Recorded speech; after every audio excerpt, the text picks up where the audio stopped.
शापित गुड़िया। डर की वो कहानी जो आपको चैन से सोने नहीं देगी। हर गुड़िया खिलौना नहीं होती, कुछ के अंदर छुपा होता है इंतजार। क्या एक मासूम सी दिखने वाली गुड़िया किसी की जान ले सकती है? इस रहस्य को हम इस कहानी में जानेंगे। तनु एक 12 साल की प्यारी मासूम सी लड़की थी जो अपनी मां संध्या और बड़े भाई आरव के साथ दिल्ली के एक पुराने लेकिन साफ सुथरे मकान में रहती थी। तनु को गुड़ियों से बेहद लगाव था, खासकर पुरानी एंटीक गुड़ियों से। तनु का जन्मदिन करीब था। संध्या ने सोचा क्यों ना इस बार उसे कुछ खास और अनोखा दिया जाए। उसने शहर की एक पुरानी जर्जर गली में बनी विजय एंटीक शॉप से एक गुड़िया खरीदी।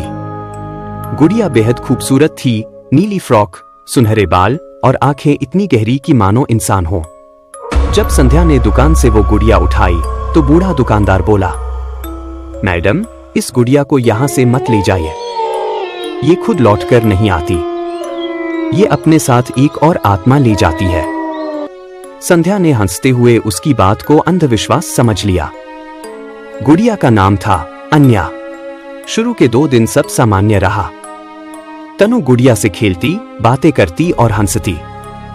लेकिन तीसरे दिन से चीजें अजीब होने लगीं। आधी रात को अलमारी अपने आप खुलती, दीवारों पर नाखूनों से खरोंच की लकीरें बन जाती, रसोई में बर्तन गिरने की आवाज आती और सबसे डरावना, गुड़िया की जगह बदल जाती। एक रात आरव ने देखा कि गुड़िया सीढ़ियों पर बैठी है जबकि तनु सो रही थी। मम्मी, ये गुड़िया यहां कैसे आई? तुम्हारी बहन ने रखी होगी। पर ये तो बिस्तर पर थी। अब तनु भी बदलने लगी थी। उसकी आवाज भारी और गहरी हो गई थी। वो अकेले बैठकर बातें करती थी। एक रात आरव ने उसे दरवाजे के पीछे से सुना। हाँ अन्या दीदी, मैं समझ गई, मम्मी बुरी है ना? आरव ने तुरंत मां को बताया। संध्या घबरा गई। उन्होंने तनु से गुड़िया लेनी चाहिए, लेकिन तनु बुरी तरह चीखी, कोई मेरी दीदी को मुझसे नहीं ले सकता। आरव ने इंटरनेट पर और गांव के एक पंडित से खोजबीन की। उसे पता चला कि 25 साल पहले एक लड़की जिसका नाम अन्या था, उसकी मां ने उसे त्याग दिया था। समाज के डर से उसने बच्ची को दाई के हवाले कर दिया, जिसने उसे जिंदा ही एक गुड़िया के साथ गाड़ दिया। अन्या की आत्मा ने उसी गुड़िया में शरण ली और अब वो हर उस लड़की को पकड़ती है जो उस गुड़िया की मालकिन बनती है। वो उसे धीरे धीरे अपने वश में कर लेती है और अंत में उसकी आत्मा ले लेती है। उस रात घर में भयंकर तूफान आया। लाइट चली गई। तनु ने अचानक चाकू उठाया और अपनी मां पर झपटी। तुमने मुझे अनाथ बनाया था, मर जाओ। आरव बीच में कूद पड़ा और तनु को पकड़ लिया।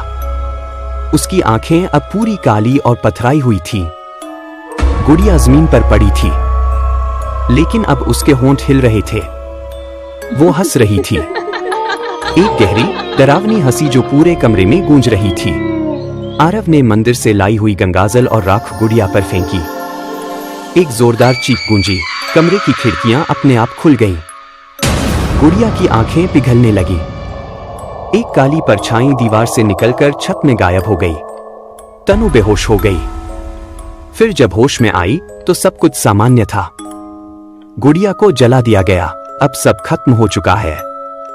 2 महीने बाद पास ही एक नई एंटीक दुकान में वही गुड़िया एक बार फिर दिखाई दी। अब न तो उसकी आंखों में कोई चमक थी और न ही चेहरा डरावना।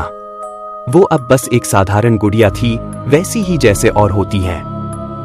एक मां अपनी छोटी बच्ची के लिए दुकान में आई। उसने गुड़िया को देखा, मुस्कुराई और दुकानदार से पूछा, ये तो बहुत सुंदर है, क्या ये नई है? दुकानदार ने मुस्कुराकर जवाब दिया, अब ये सिर्फ एक गुड़िया है मैडम। अब इसमें कोई आत्मा नहीं बची। किसी ने इसे हमेशा के लिए मुक्त कर दिया है। मां ने गुड़िया खरीदी। बच्ची ने खुशी से उसे गले लगाया। उस दिन से उस गुड़िया ने किसी को नहीं डराया, न किसी को अपने कब्जे में लिया। अगर आप चैनल पर नए हैं तो हमारे चैनल को सब्सक्राइब कर लें। अगली कहानी जल्द ही आएगी।